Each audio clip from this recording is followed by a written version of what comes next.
Hi നമസ്കാരം. ഇന്ന് നമുക്ക് നല്ല സിമ്പിളായിട്ട് തയ്യാറാക്കിയെടുക്കാവുന്ന ഒരു ഈവനിങ് സ്നാക്ക്, അതല്ലെങ്കിൽ ഇഫ്താറിൻ്റെ സമയത്തൊക്കെ സെർവ് ചെയ്യാവുന്ന നല്ല ടേസ്റ്റിയും നല്ല ഹെൽത്തി ആയിട്ടുള്ളൊരു പലഹാരമാണ്. അപ്പോൾ എല്ലാവരും ട്രൈ ചെയ്ത് നോക്കുക. അപ്പോൾ ഇതെങ്ങനെയാണ് ഉണ്ടാക്കിയെടുക്കുന്നതെന്നുള്ളത് നോക്കാം. ഇതിന് വേണ്ടി ഒരു പാൻ വെച്ച് അത് നല്ലതുപോലെ ചൂടായി വരുന്ന സമയത്ത് ഏകദേശം 1 ടേബിൾ സ്പൂണോളം നെയ്യ് ഒഴിച്ചു കൊടുക്കാം.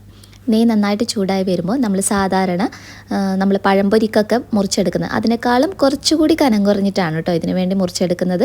അപ്പോൾ ഒരു നേന്ത്രപ്പഴമാണ് ഞാൻ ഇവിടെ എടുത്തിട്ടുള്ളത്. കനം കുറഞ്ഞ് മുറിച്ചെടുത്തതിന് ശേഷം ഇതുപോലെ വെച്ച് കൊടുക്കാം. ഇനി ഇത് നെയ്യിലിട്ടിട്ട് മൂപ്പിച്ചെടുക്കാം. നമ്മൾ പഴം വാട്ടിയെടുക്കാറുണ്ടല്ലോ, അത് തന്നെയാണ് നമ്മളിവിടെയും ചെയ്യുന്നത്. അപ്പോൾ ഇതിവിടെ കണ്ടോ, അത്യാവശ്യം നല്ല രീതിയിൽ റെഡിയായി വന്നിട്ടുണ്ട്. ഇനി നമുക്കിതൊരു പാത്രത്തിനകത്തോട്ടേക്ക് മാറ്റാം. അടുത്തതായിട്ട് നിങ്ങൾ ഇതേ പാനിനകത്തോട്ടേക്ക് നെയ്യ് ഉണ്ടെങ്കിൽ ആ നെയ്യ് തന്നെ ഉപയോഗിക്കുക, അല്ലെങ്കിൽ 1 ടീസ്പൂൺ നെയ്യ് ഒഴിച്ചു കൊടുക്കാം. എന്നിട്ട് നമ്മൾ കനം കുറഞ്ഞ് കിട്ടുന്ന ആ ഒരു സേമിയ ഉണ്ടല്ലോ, കളറും നല്ല ബ്രൗൺ ഷെയ്ഡുള്ള തിന്നായിട്ടുള്ള സേമിയ, അത് കൈകൊണ്ടൊന്ന് ജസ്റ്റ് പൊടിച്ചെടുത്തിട്ടുണ്ട്. ഒരു 3-4 ടേബിൾ സ്പൂൺ അടുത്തുണ്ടാവും കേട്ടോ. അത് ഏകദേശം 1 മിനിറ്റൊക്കെ ജസ്റ്റ് ഒന്ന് നെയ്യിലങ്ങ് വാട്ടിയെടുത്താൽ മതി. കൂടുതൽ സമയം ചെയ്യേണ്ട ആവശ്യമൊന്നുമില്ല. അപ്പോൾ ഞാനിതൊന്ന് മൂപ്പിച്ചെടുത്തിട്ടുണ്ട്. ഇത് നമുക്കൊരു പാത്രത്തിനകത്തോട്ടേക്ക് മാറ്റാം. അടുത്തതായിട്ട് ഇതിലോട്ടുള്ള മാവ് റെഡിയാക്കി എടുക്കുന്നതിനായിട്ട് ഒരു പാത്രത്തിലോട്ട് ഞാനിവിടെ ഏകദേശം ഒരു 3-4 ടേബിൾ സ്പൂണിനടുത്ത് മൈദയാണ് ചേർക്കുന്നത്. അതിലോട്ടേക്ക് ഒരു ടേബിൾ സ്പൂൺ തുടങ്ങി 1.5 ടേബിൾ സ്പൂണോളം പഞ്ചസാര ചേർത്ത് കൊടുക്കാം. പിന്നെ നമുക്ക് വേണ്ടത് ഇതിനകത്തോട്ടേക്ക് ആവശ്യത്തിനുള്ള ഉപ്പിട്ട് കൊടുക്കാം. ഇനി നമുക്ക് കുറച്ച് ഏലക്കയുടെ കുരുവും പഞ്ചസാരയും ചേർത്ത് പൊടിച്ചിട്ടുള്ളതാണ്.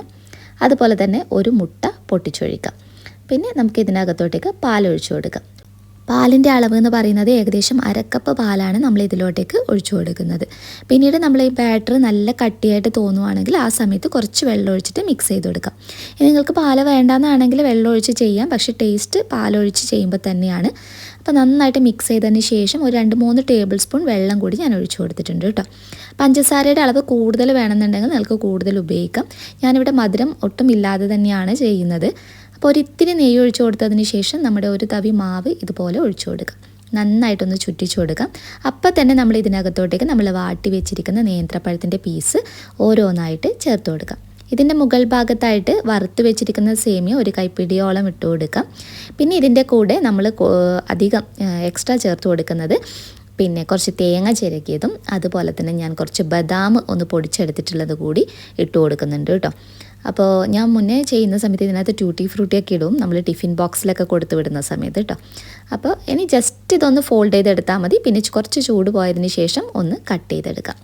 ഇനി നിങ്ങൾക്ക് ഈ നേന്ത്രപ്പഴം വാട്ടുന്ന സമയത്തും അതുപോലെ തന്നെ സേമിയ മൂപ്പിച്ചെടുക്കുന്ന സമയത്തൊക്കെ പഞ്ചസാരയുടെ അളവ് വേണമെന്നുണ്ടെങ്കിൽ ഉപയോഗിക്കാം. പക്ഷെ ഞാനിവിടെ അങ്ങനെ മധുരമൊന്നും ചേർക്കാതെ ആ പഴത്തിൻ്റെ മധുരവും മൈദ മാവിലുള്ള ചെറിയൊരു മധുരവും അങ്ങനെയാണിത് ചെയ്തെടുത്തിട്ടുള്ളത്. നന്നായിട്ട് സ്വീറ്റ് വേണമെന്നുള്ളവർക്ക് അതിനനുസരിച്ചിട്ട് ഉപയോഗിക്കാം. പക്ഷേ ടിഫിൻ ബോക്സിലൊക്കെ കൊടുത്തു വിടുന്നതാണെങ്കിൽ മാക്സിമം പഞ്ചസാരയൊക്കെ കുറച്ച് ചെയ്യുന്നതായിരിക്കും നല്ലത്.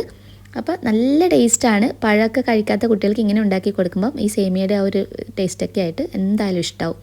അപ്പോൾ നെക്സ്റ്റ് വീഡിയോയിൽ ഇനിയും നമുക്ക് നല്ലൊരു വെറൈറ്റി ഡിഷായി കാണാം. അതുവരെ ടേക്ക് കെയർ. Bye bye.